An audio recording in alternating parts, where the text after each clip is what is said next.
Well, I mean, I think the idea of the installation is that you create a kind of an artificial landscape, because there is a garden, and the idea to create a landscape, and of course there's a play on the idea of the twirl and the flower and how you can maybe move between the lines, and but it's basically about landscape, artificial landscape, and the space itself.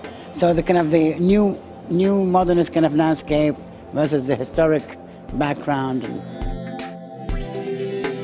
We've always played with this idea of gradation in all our work and drawings, and this idea of gradation, and how also in the early paintings, how that idea of gradation and contrast affected the way we lit buildings.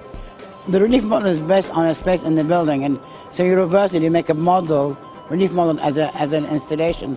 And the idea that every time you move around it, the change of the light could also change, but also the object itself changes from light to dark. So you have two plays at the same time.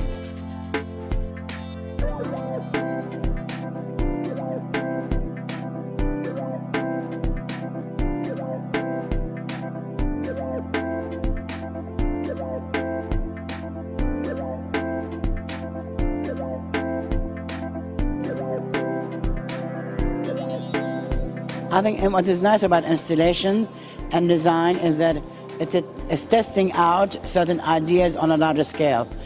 Because they are done, you can do them much quicker, they're more immediate, you can do it in a few months, and it's like doing a very large scale model.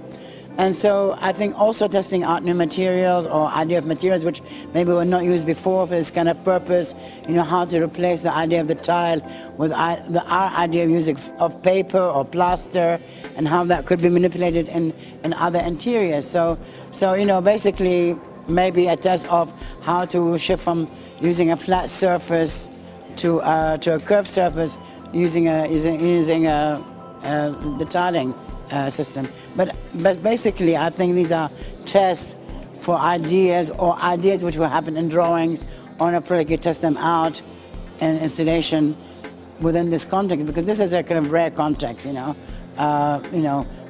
two ages of the building, the idea of the landscape, the artificial landscape.